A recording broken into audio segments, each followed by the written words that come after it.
Selamat datang. Jumpa lagi dengan ACN. Alur cerita novel. Sebelum kita mulai cerita ini, ayo silahkan subscribe, like, komen, share, dan nyalakan loncengnya untuk mendapatkan notifikasi terbaru ketika Mimin upload videonya. Supreme Martial God Technique. Bab 386 sampai bab 390. Bab 386 menjelang badai. Wu Yun menyimpan Jianxin Jue dan mempraktikkannya dengan hati-hati setelah kembali ke rumah. Saudara Wu Yun, apa yang kamu pikirkan? Xiao Jin, yang terbangun, berjalan ke arah Wu Yun dan bertanya. Oh, tidak apa-apa. Apakah kamu baik-baik saja? Wu Yun memeriksa tubuh Xiao Jin. Benar saja, dia baik-baik saja. Tampaknya keturunan monyet suci memiliki tubuh fisik yang luar biasa kuat. Mao Monkey, itu saja. Hal kecil membuatmu sangat lemah. Suara burung botak terdengar samar. Pria botak, apa katamu? Apakah kamu akan bertarung? Xiao Jin sangat marah. Wu Yun dengan cepat merapikan semuanya dan berkata, botak tua, ayo pergi ke tanah harta karunmu. Orang-orang ini telah ditangani. Biarkan mereka tinggal di sini dan menunggu untuk dimakan oleh monster. Wu Yun tidak berniat untuk berurusan dengan ini mayat. Adapun Wu Benji, yang pingsan setelah membusuk budidayanya. Tidak membunuhnya sudah merupakan suatu rahmat, tetapi hidup atau matinya tergantung pada nasibnya sendiri. Wu Yun juga meninggalkan dua boneka yang dimutilasi di sini, mereka kehilangan kemampuan bertarung. Untungnya, saya memiliki banyak baja Ziyun di tangan saya. Ketika saya kembali, saya dapat memurnikan banyak prajurit tingkat bumi untuk menggantikan boneka-boneka ini. Kemudian, di bawah kepemimpinan Balbert, Wu Yun dan yang lainnya pergi jauh ke dalam hutan Warcraft. Namun, yang tidak diketahui Wu Yun adalah mayat yang ditinggalkannya akan menyebabkan banyak masalah baginya. Masih terlalu muda dan belum berpikir cukup jauh. Dia pikir tidak ada yang akan menemukannya di sini. Tapi Wu Ben dan Wu Li sudah lama tidak kembali, jadi keluarga Wu pasti akan mengirim seseorang untuk mencari mereka. Dan yang secara langsung menyebabkan Wu Yun hampir terjerumus ke dalam malapetaka adalah karena Xing Sanfeng. Dia adalah murid Xing Yunfeng terbesar kedua, di antara generasi muda Xing Yunfeng, tingkat kultivasinya adalah yang kedua setelah Xing Wufeng. Bagaimana Xing Yunfeng bisa menyerah setelah Xing Sanfeng meninggal? Jika dia menghancurkan tubuhnya dan menghapus semua jejak, dia mungkin masih menolak untuk mengakui kesalahannya. Tapi dia kebetulan meninggalkan tubuh Xing Sanfeng. Apalagi banyak sekali anggota keluarga Wu yang melihat Xing Sanfeng memasuki pegunungan karena mengejar Wu Yun. Wu Yun sepenuhnya mengabaikan konsekuensi ini. Di pegunungan, burung botak membawa Wu Yun dan yang lainnya lebih dalam. Pegunungan Warcraft ini sangat luas dan luasnya tak terbayangkan, mencakup hampir separuh benua timur. Ada banyak monster kuat di antara mereka. Dibandingkan dengan seluruh pegunungan, bagian yang dibesarkan oleh Akademi Seni Bela Diri hanya dapat dianggap sebagai bulu burung phoenix. Secara bertahap mendekati kedalaman pegunungan, burung botak berkata, kamu harus berhati-hati, yang terbaik adalah menyembunyikan aura manusiamu. Ada banyak monster kuat jauh di dalam pegunungan. Meskipun mereka tidak akan menyerangku, mereka juga harus melakukannya. Saya menang, aku tidak akan mengambil tindakan terhadap monyet berbulu ini, tetapi jika mereka tahu kamu adalah manusia, aku tidak akan bisa melindungimu. Wu Yun mengerucutkan bibirnya dan berkata dengan sengaja, saya pikir kamu yang membuat keputusan akhir di sini. Rambut botak. Niao-Niao mengangkat kepalanya, mengepakkan sayapnya dan berkata, omong kosong, tentu saja aku yang memutuskan. Oh, benarkah? Wu Yun bercanda. Jejak rasa malu melintas di wajah burung berambut botak itu, dan dia tergagap, tentu saja, tentu saja. Tetapi orang-orang itu memiliki tingkat kultivasi yang lebih tinggi daripada saya, jadi apa yang bisa saya lakukan? Wu Yun tertawa. Meskipun botak burung berambut adalah burung phoenix ilahi.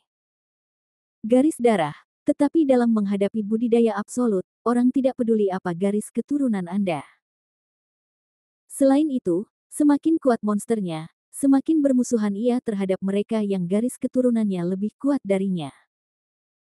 Sama seperti sampah di antara manusia yang memusuhi orang lain yang jenius.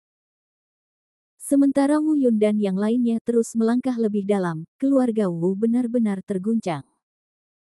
Kematian Wu Ying secara langsung menyebabkan kepala keluarga Wu mengamuk total. Wu Liao hanyalah keponakannya, dan Wu Ying adalah putri kandungnya. Saat dia melihat tubuh Wu Ying, kepala keluarga Wu, Wu Dalang, segera memutuskan untuk memanggil semua pembudidaya di klan yang berada di atas alam Tian Wu dan pergi ke pegunungan binatang ajaib di luar kota Huansing untuk memburu Wu Yun.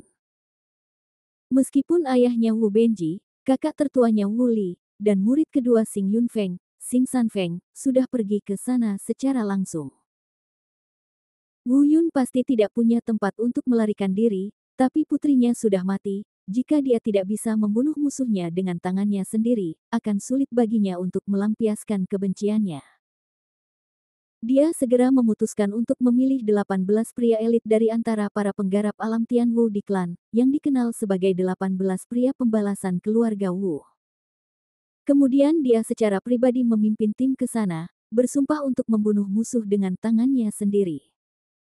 Wu Dalang, meski namanya tidak terlalu menyenangkan, namun kekuatannya tidak lemah.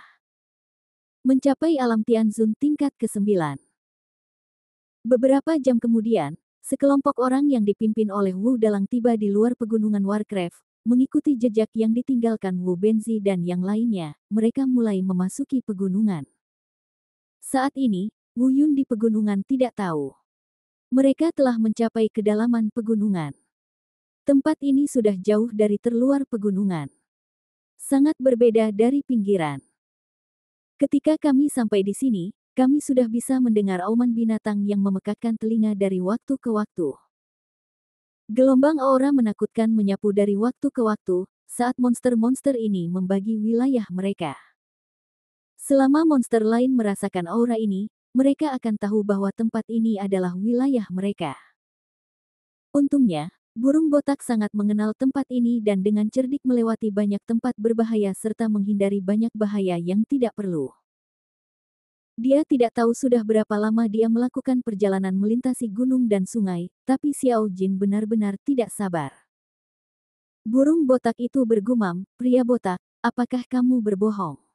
Aku sangat lelah, Tuan Monyet."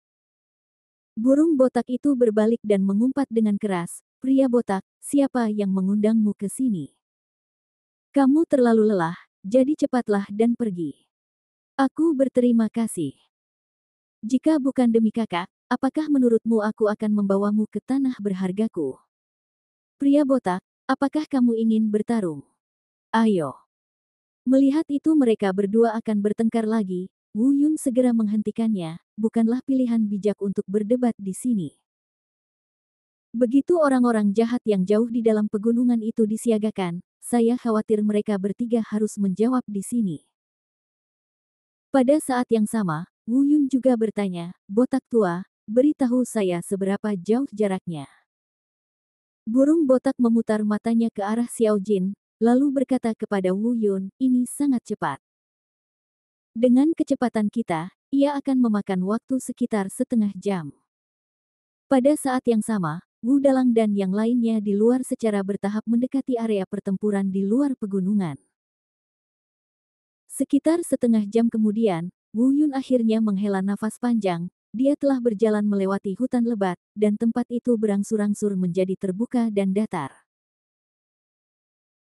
Sebuah gunung batu yang luas dan tinggi menghalangi jalan di depan, dan di tengah gunung batu tersebut, sebuah lorong selebar 3-4 meter terbuka di tengah gunung batu tersebut, seolah-olah telah dibelah oleh pedang tajam.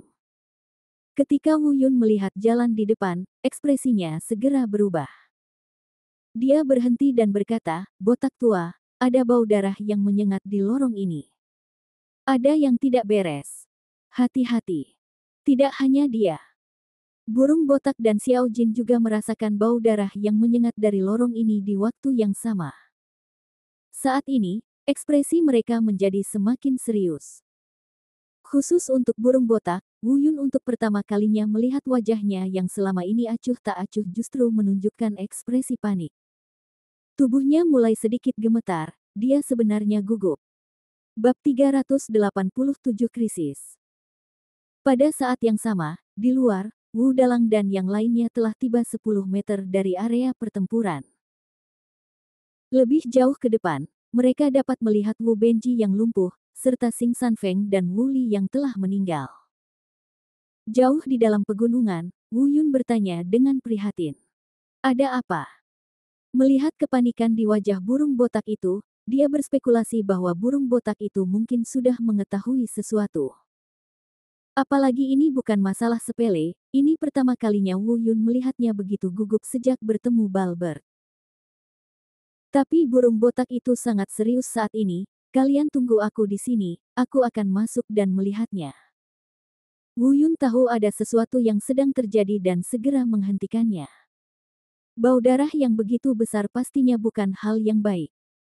Burung botak tidak mengizinkan mereka pergi, itu pasti karena dia takut akan bahaya di dalam.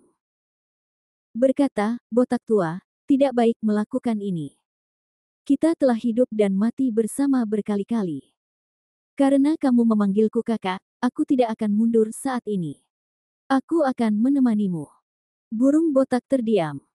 Untuk sesaat, tidak ada bantahan. Dia memandang Xiao Jin dan berkata, monyet berambut mati, jika kamu takut mati, pergi saja. Tidak ada yang akan menyalahkanmu. Xiao Jin sepertinya tahu keseriusan situasinya.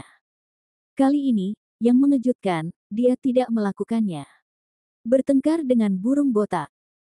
Dia meletakkan tangannya di dadanya dan berkata, Cih, kapan aku pernah takut pada Tuan Monyet? Aku harus mengikuti saudara Wu Yun untuk melindunginya. Kemudian, mereka mulai berjalan dengan hati-hati menuju lorong di Gunung Batu. Saat memasuki lorong, bau darah menjadi semakin kuat, dan bahkan mulai menjadi sedikit menyengat. Wu Yun dan yang lainnya sangat waspada dan mengambil setiap langkah dengan sangat hati-hati. Jalur pegunungan berbatu di depan memiliki dinding batu yang curam di kedua sisinya, dengan hanya jalur datar di tengahnya.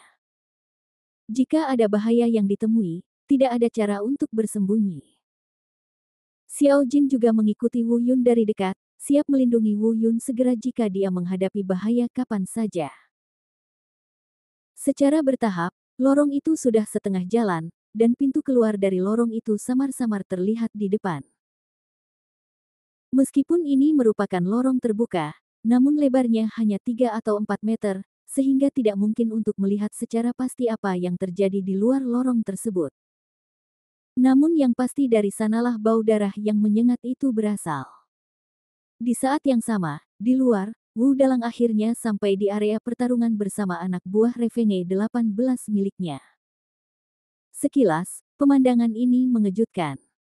Ada beberapa lubang besar di tanah, dan ada banyak sisa dan potongan daging di dalam lubang tersebut. Dan ketika mereka menemukan Wu Benji dan Wu Li di tanah, pria garang Revenge 18 itu segera menengadah ke langit dan menangis dengan sedihnya. Adegan sedih itu tampak seperti pemakaman. Setelah kesedihan, Wu Dalang menemukan tubuh Xing Sanfeng dan sangat ketakutan sehingga dia mundur beberapa langkah. Dia bahkan tidak berani menyentuh tubuh Xing Sanfeng, karena takut Xing Yundeng akan menyalahkannya. Keluarga Wu tidak dapat menahan kemarahan Xing Yunfeng. Ketika dia bingung dan khawatir, Wu Benseng yang sudah lama menangis dan berteriak, perlahan terbangun. Namun dia telah kehilangan ingatan akan masa itu dan tidak tahu apa yang terjadi.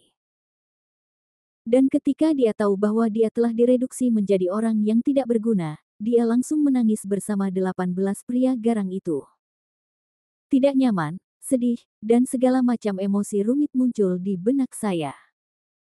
Hal yang paling menakutkan adalah dia tidak dapat mengingat bagaimana budidayanya dihapuskan. Ingatannya berakhir pada saat Wu Ying dibunuh oleh Wu Yun.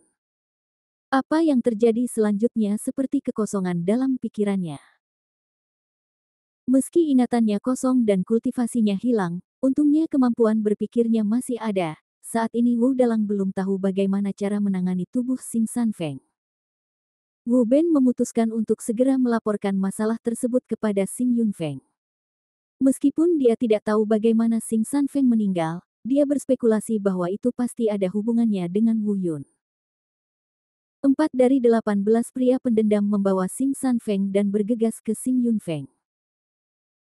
4 orang lainnya ditugaskan untuk menyapu sisa daging cincang Wuli ke dalam tumpukan lubang, memasukkannya ke dalam tas kain, dan mengirimkannya ke rumah Wu.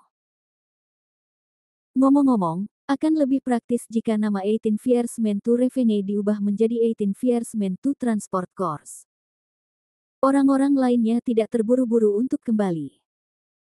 Setelah meminum beberapa ramuan, Wu Bensi mendapatkan kembali kekuatan dari tubuhnya yang lemah dan sekali lagi mengambil posisi komando. Diharapkan begitu Xing Yunfeng mengetahui hal ini, dia pasti akan segera mengirim seseorang ke sini.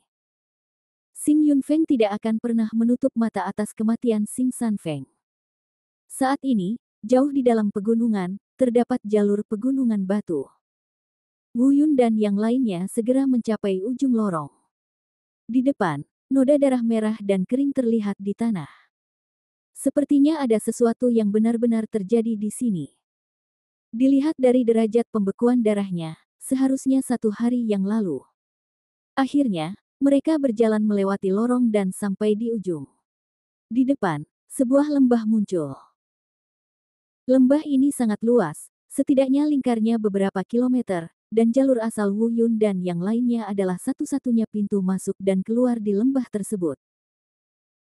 Jika kita mengesampingkan bau darah yang menyengat dan menyengat serta noda darah yang mengejutkan, tempat ini memang bisa dikatakan sebagai surganya.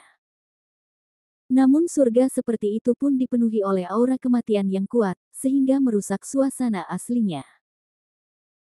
Mendongak, mata Wu Yun tiba-tiba bergerak-gerak, tidak jauh di depan, dia melihat beberapa mayat monster tergeletak berantakan. Ini adalah beberapa monster burung, saya tidak dapat memberitahu Anda namanya, tingginya sekitar setengah manusia, sekilas, kecuali memiliki bulu, mereka terlihat seperti burung botak. Ketika burung botak melihat mayat di tanah, wajahnya tiba-tiba berubah, dan air mata mengalir dari matanya. Bibi Yuan, Paman Yuan, Saudara Yi Bao. 3 langkah berturut-turut, dia melemparkan dirinya ke depan mayat itu dan mulai menangis. Hingga saat ini, Wu Yun telah mampu menyimpulkan secara kasar hubungan antara burung botak dan monster-monster ini. Apakah ini semua keturunan Divine Phoenix?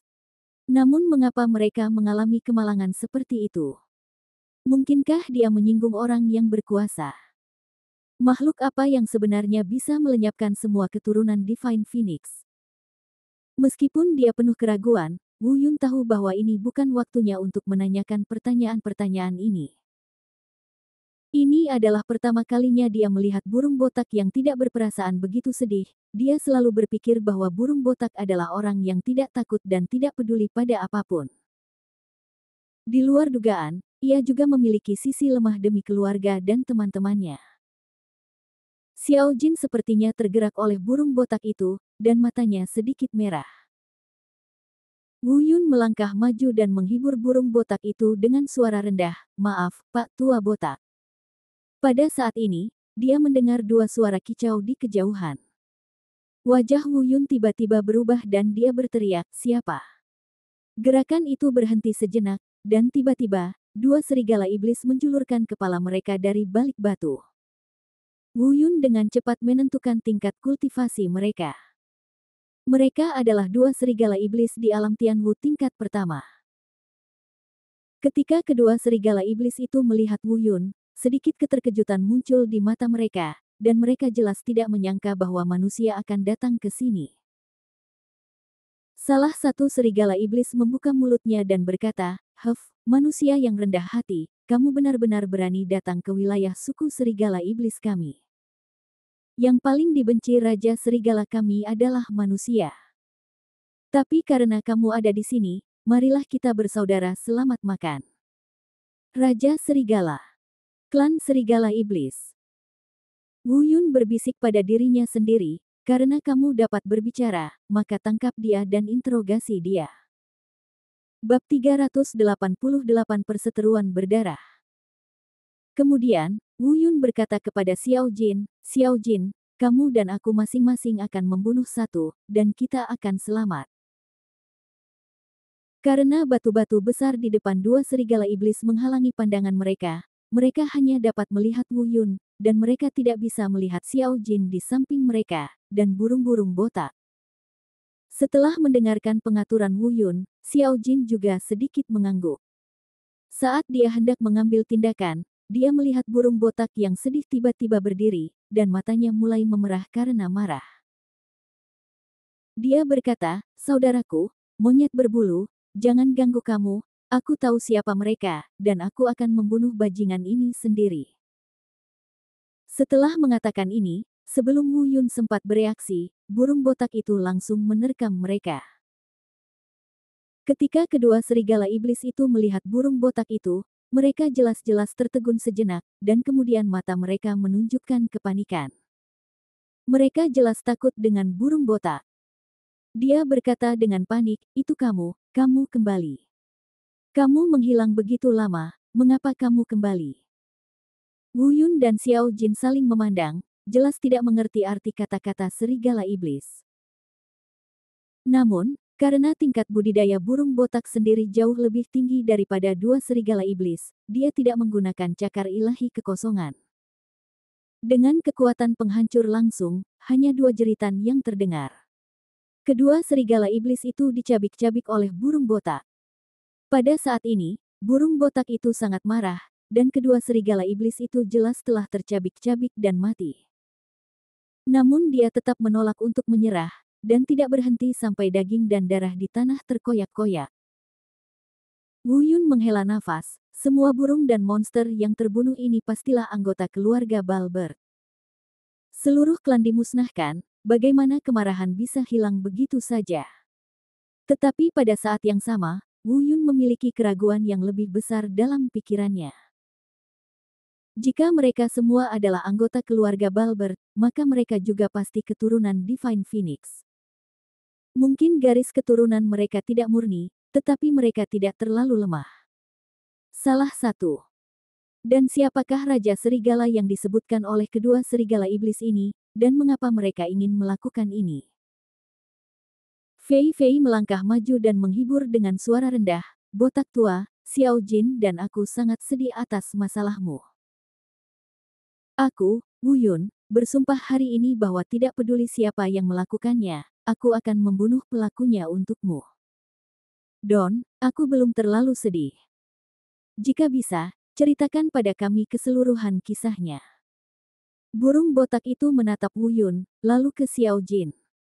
Menyeka air mata dari sudut matanya, dia akhirnya berbicara perlahan. Pada saat ini, 4 murid keluarga Wu di luar yang bertanggung jawab mengembalikan tubuh Xing Sanfeng ke Xing Yunfeng akhirnya tiba di Xing Yunfeng. Setelah mengetahui hal ini, Xing Yunfeng terguncang ke atas dan ke bawah. Segera memberitahu pemimpin Xing Yunfeng, Xing Tian, yang sedang mundur. Xing Tian sangat marah dan memaksa keluar, bersumpah untuk memotong orang yang membunuh muridnya menjadi beberapa bagian. Kemudian dia menanyakan keseluruhan cerita kepada keempat anggota keluarga Wu. Meskipun mereka tidak dapat menjelaskan alasannya, masalah ini terkait dengan Wu Yun, ini adalah fakta yang tidak dapat dihindari. Xing Tian awalnya ingin pergi ke sana secara langsung, tetapi Xing Wufeng mengambil inisiatif untuk pergi atas namanya dan akan memberitahu dia segera setelah seluruh masalah diketahui. Xing Tian masih merasa lega dengan kemampuan Xing Wufeng dalam melakukan sesuatu, jadi dia menyetujui masalah tersebut. Xing Wufeng juga kaget saat mendengar nama Wu Yun. Sejak berada di Akademi Seni Bela Diri, Wu Yun berperilaku dalam berbagai cara yang berbeda dari orang biasa. Dia selalu merasa bahwa orang ini tidak sederhana, dan dia jelas bukan sampah benua selatan biasa yang dikatakan orang luar. Kini, ia sebenarnya lekat dengan kematian adik laki-lakinya. Tampaknya ekspektasinya bagus, Wu Yun ini sama sekali tidak sederhana. Tapi itu saja, dia masih tidak percaya bahwa Wu Yun mampu membunuh adik laki-lakinya. Pasti ada alasan lain atas kematian adik laki-lakinya. Dia berpikir dalam hati, Wu Yun, jika saya mengetahui bahwa Anda benar-benar terhubung dengan kematian adik laki-laki saya, tidak peduli koneksi macam apa yang Anda mainkan di tengah, wakil dekan tidak akan dapat melindungi Anda saat itu. Aku pasti akan membunuhmu dengan tanganku sendiri. Kamu. Di bawah pengaturan Xing Tian, Xing Wufeng memimpin dua tetua, Xing Yunfeng dan Xing Yunfeng, yang berada di alam dewa, ke pegunungan Warcraft tempat Xing Sanfeng mengalami kecelakaan. Pada saat yang sama, berita tersebut dengan cepat menyebar ke banyak kekuatan besar. Kematian Xing Sanfeng juga menarik perhatian besar dari kekuatan lain.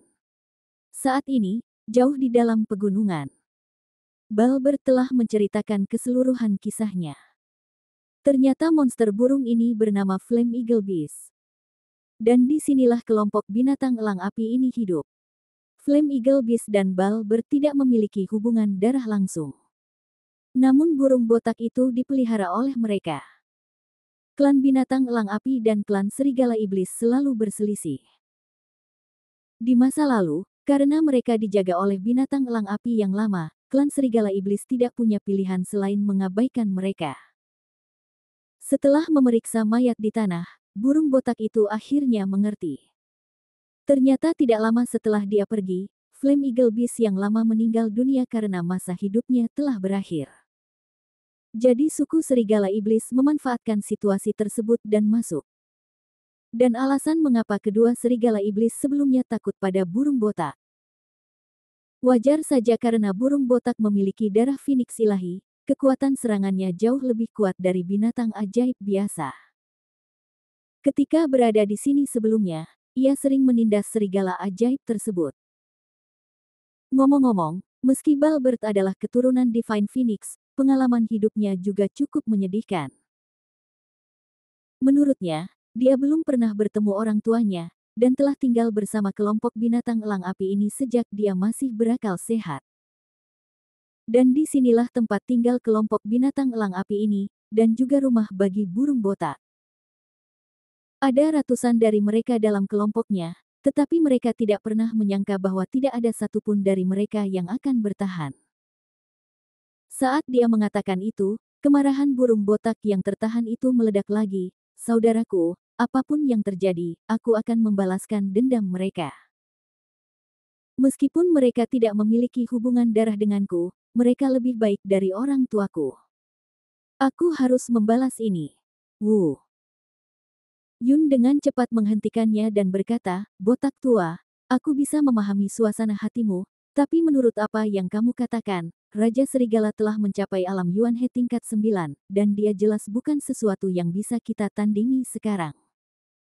Kalau kita pergi sekarang, biarpun kita bertiga pergi bersama, apalagi balas dendam, kita mungkin akan mati saja. Burung botak itu sangat marah saat ini, bagaimana dia bisa mendengarkan begitu banyak, saya tidak peduli, aku akan pergi meskipun itu berarti kematian. Wu Yundao, botak tua, aku mengerti kamu, tapi balas dendam seorang pria tidak pernah terlambat dalam 10 tahun. Tujuan kami adalah menghancurkan klan serigala iblis itu dan membiarkan mereka membayar biayamu nyawa kerabat. Tidak berarti mati begitu saja. Saya berjanji, tunggu sampai kami cukup kuat, dan saya pasti akan menemani Anda untuk secara pribadi membalas pertikaian darah ini. Tanpa diduga, Xiao Jin pun berkata, hei, botak, aku akan membalas dendam. Aku harus membalas dendam.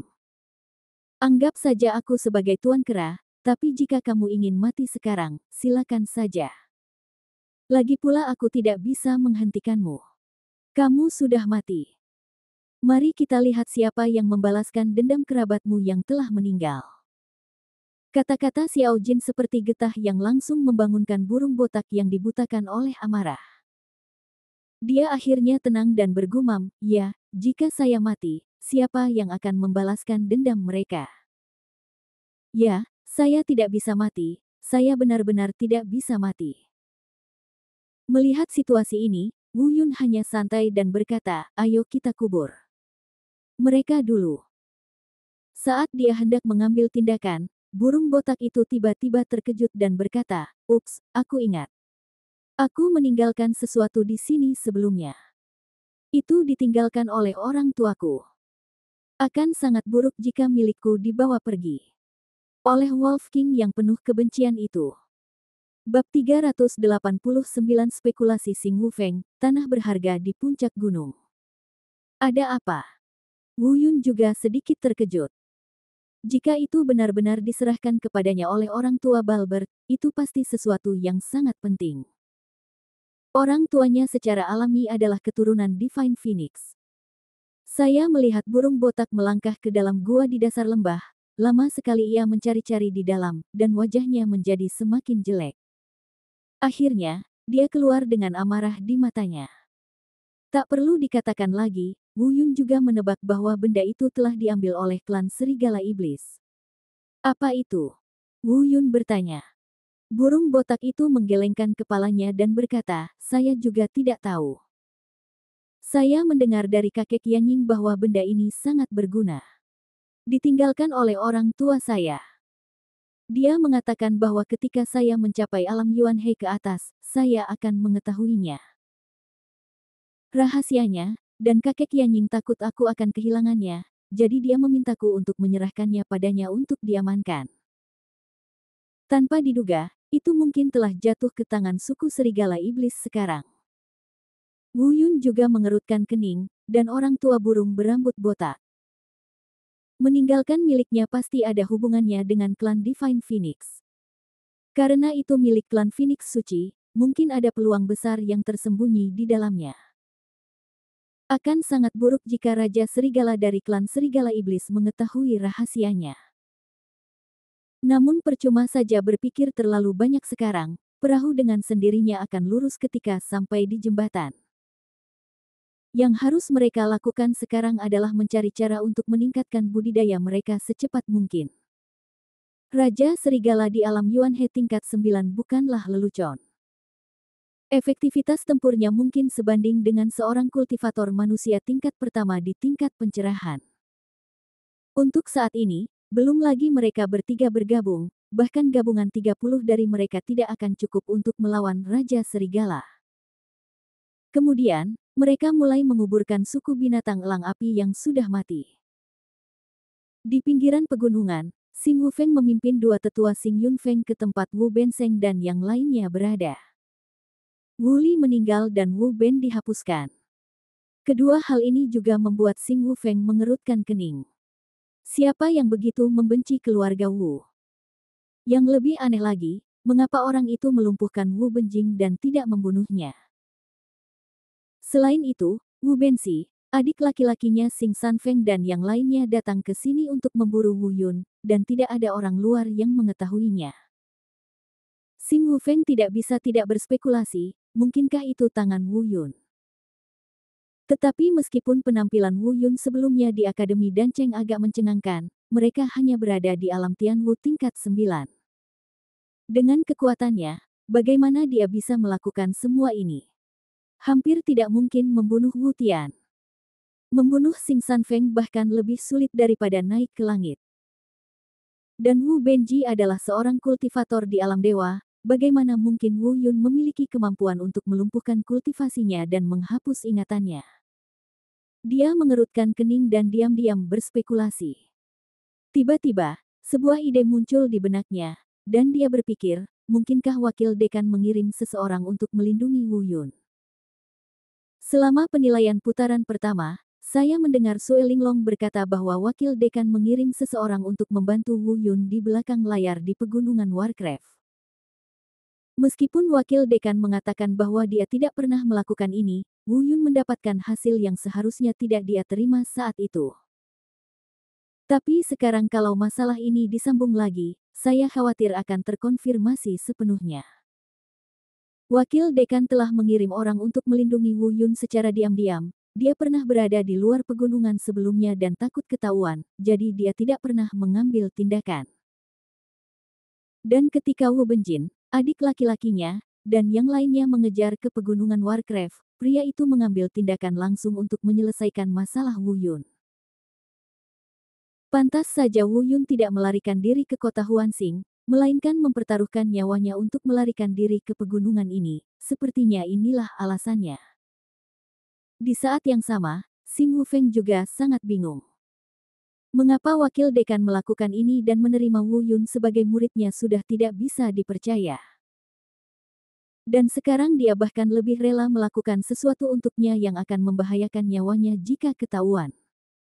Mengapa tepatnya? Mungkinkah ada rahasia tersembunyi di balik Wu Yun?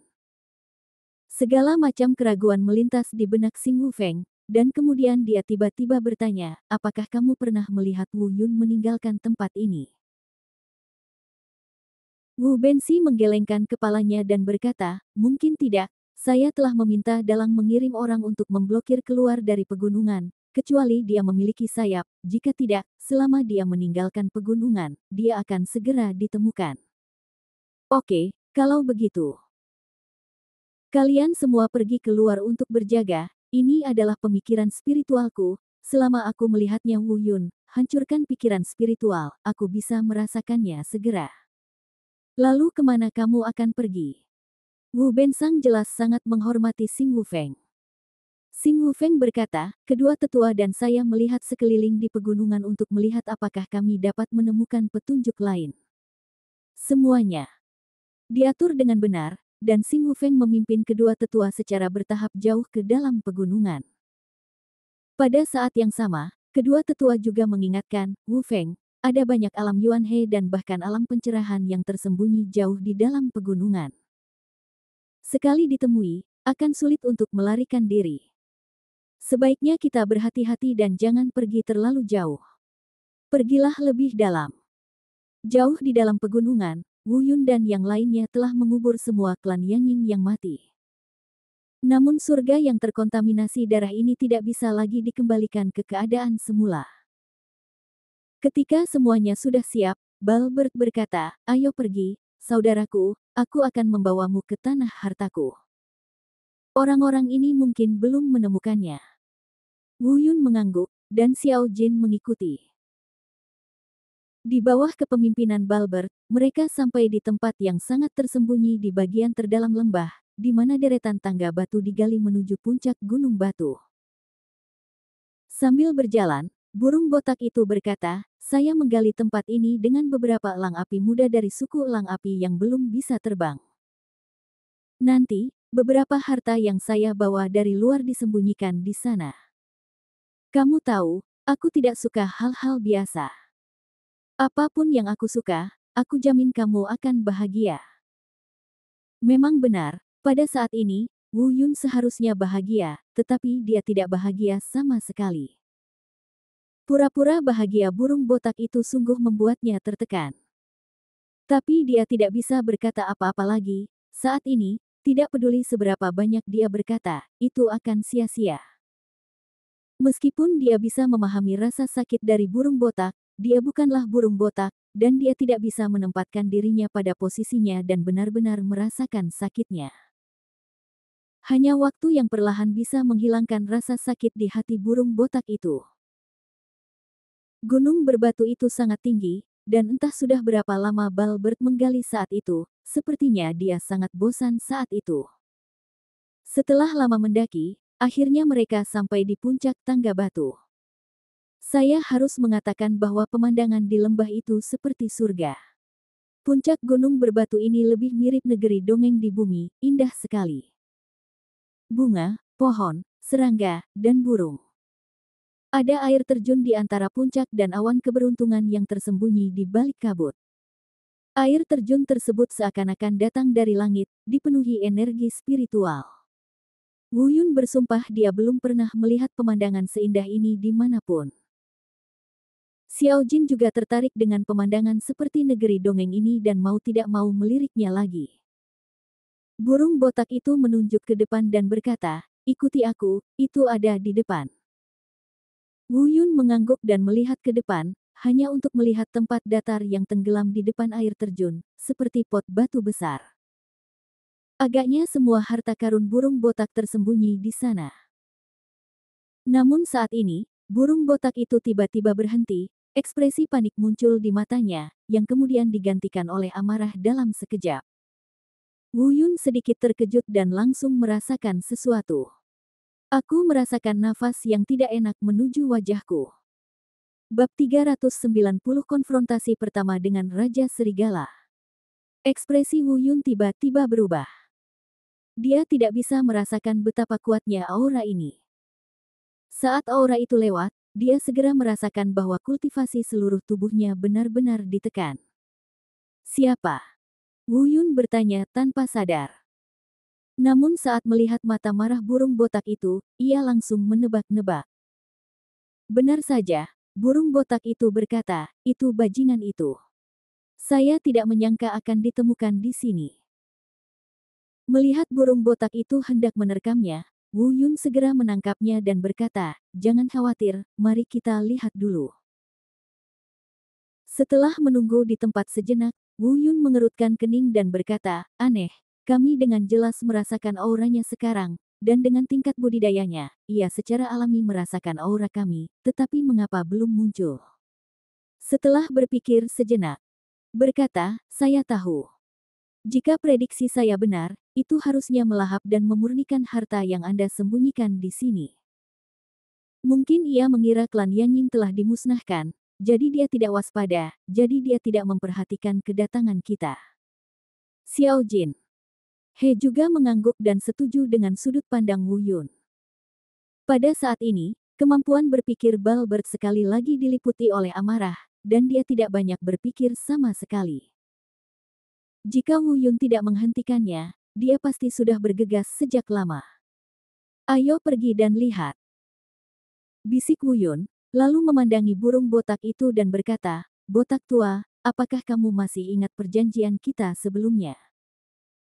Sebelum kamu memiliki kemampuan untuk membunuhnya, keselamatanmu sendiri adalah yang paling penting. Benda itu. Mao Niao sangat marah sehingga seluruh tubuhnya gemetar. Tetapi setelah beberapa saat, dia perlahan-lahan menjadi tenang. Berkata, saya mengerti, saudaraku. Kemudian, mereka bertiga menahan aura mereka, berusaha untuk tidak menarik perhatian satu sama lain, dan mendekat dengan hati-hati. Setelah berjalan melalui jarak yang tidak terlalu pendek ini, akhirnya kami sampai di tempat tenggelam di depan. Mereka bersembunyi di balik batu besar dan melihat ke bawah, hanya untuk melihat bahwa lubang batu yang tenggelam itu bukanlah pot batu. Itu adalah tempat seperti kolam batu biasa, tapi kolam batu ini sangat besar, setidaknya lebarnya puluhan meter. Melihat sekeliling, hal pertama yang dilihat Wu Yun adalah serigala iblis besar berwarna coklat tergeletak di kolam dengan mata tertutup. Wu Yun berspekulasi bahwa ini adalah Raja Serigala dari klan Serigala Iblis yang membantai klan Yanying. Cakar tajam dan taring menakutkan itu bersinar dengan cahaya dingin. Dengan tingkat budidayanya sudah mampu menjelma menjadi manusia, namun saat ini sudah dalam keadaan semula dan harus dipraktekkan. Aura menakutkan terpancar darinya, membuat rambut Wu Yun berdiri tegak. Orang ini sangat menakutkan. Wu Yun melihat ke arah cairan di kolam. Namun ketika dia melihat cairan apa yang ada di kolam itu, dia hampir terkejut. Ini sebenarnya adalah mata air pengasuhan spiritual, dan merupakan mata air pengasuhan spiritual yang matang. Pada saat ini, auman marah burung botak terdengar di telinganya. Sial, mata air pemeliharaan spiritual yang saya cari dengan susah payah sebenarnya lebih mudah bagi bajingan ini. Melihat burung botak itu hendak marah sekali lagi. Wu Yun segera menghentikannya. Bukannya aku takut, hanya saja ketika aku harus menanggungnya, aku tetap harus menanggungnya. Namun balas dendam ini harus dibalas, hanya masalah waktu saja. Lalu, Wu Yun mencari ke tempat lain. Saya melihat selain batu, tanahnya juga banyak, dan di area tanah tersebut ditanami rumput peri kualitas bagus. Selain itu, ada beberapa hal yang Wu Yun tidak dapat membedakannya sama sekali. Ada begitu banyak hal baik yang tidak boleh dirusak oleh Raja Serigala yang penuh kebencian ini. Pasti ada cara untuk menghilangkannya. Setelah berpikir sejenak, Wu Yun segera mengambil keputusan. Berkata, botak tua, Xiao Jin, kalian akan berada di sini nanti. Sementara orang ini tidak bangun, aku akan turun dan memasukkan semua barang lainnya ke dalam ring penyimpanan, mengambilnya dan melarikan diri. Balbert dan Xiao Jin tentu saja keberatan. Bagaimana mungkin Wu Yun dibiarkan berada dalam bahaya sendirian? Namun Wu Yun tetap bersikeras, dan pada akhirnya mereka tidak punya pilihan selain setuju. Wu Yun tentu saja punya alasan untuk membuat keputusan ini. Dia memiliki seni dewa bela diri tertinggi, tetapi Xiao Jin dan Balbert tidak. Seni dewa bela diri Taisang dapat sepenuhnya menyembunyikan aura seseorang tanpa membocorkannya sama sekali. Meski Xiao Jin dan Balbert juga bisa menyembunyikan auranya, mereka tidak bisa membocorkannya sama sekali. Begitu Anda terlalu dekat dengan Raja Serigala, Anda mungkin meningkatkan risiko ketahuan. Oleh karena itu, paling aman baginya untuk turun sendirian.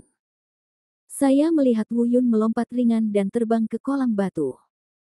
Setelah memastikan bahwa Raja Serigala tidak bergerak, dia segera mulai berpesta. Satu demi satu, rumput peri terbaik dikumpulkan, beberapa di antaranya bahkan Wu Yun tidak dapat menyebutkan namanya. Potongan batu kristal terang dan tidak dikenal juga dimasukkan ke dalam cincin penyimpanan oleh Wu Yun. Meskipun dia tidak tahu apa itu pasti sesuatu yang bisa diperhatikan oleh burung botak. Mengenai peran apa yang bisa dimainkannya, saya akan mempelajarinya dengan cermat setelah kembali. Hanya rumput abadi ini, jika semuanya diubah menjadi ramuan, sudah cukup baginya untuk meningkatkan budidayanya secara signifikan. Meskipun tidak diolah menjadi ramuan dan dimakan mentah, efeknya tetap besar. Wu Yun memilih beberapa rumput ubur-ubur dan batu kristal yang tampaknya berkualitas baik. Segera, sebagian besar telah dimasukkan ke dalam ring penyimpanan, tetapi tepat ketika dia hendak memasukkan sisanya ke dalam ring penyimpanan. Suara nyaring dan menakutkan tiba-tiba keluar dari telinganya, letakkan. Suara ini sepertinya mengandung kekuatan kultivasi yang besar. Wu Yun justru merasakan gendang telinganya kaget dan nyeri, seolah-olah hendak dicabik-cabik. Jika seni dewa bela diri Taisang dan tubuh suci abadi tidak melindungi tuannya tepat waktu, gendang telinga Wu Yun akan hancur oleh suara ini. Wu Yun terkejut, "Ups, saya ditemukan oleh orang ini." Melihat ke atas, tentu saja, dia melihat serigala coklat besar telah berdiri, tetapi masih tidak meninggalkan air dari mata air pengasuhan spiritual. Terlihat jelas kekuatan dari mata air pemelihara roh tersedot ke dalam tubuh. Mata Raja Serigala Iblis tertuju pada Wu Yun, ekspresi jijik. Tampaknya di matanya, Wu Yun hanyalah makanan. Namun tiba-tiba, Raja Serigala Iblis itu menggelengkan kepalanya, melihat ke sisi lain, dan berkata, "Pantas saja, jadi begini. Kupikir manusia biasa berani masuk jauh ke tempat ini. Ternyata ada 2 ekor anak serigala. Binatang mitos yang melindungi mereka." Wu Yun berteriak. Tidak, Xiao Jin dan Balbert sepertinya telah ditemukan olehnya juga. Terlebih lagi, dapat dilihat dengan mudah bahwa Xiao Jin dan Balbert sama-sama merupakan keturunan monster mitos.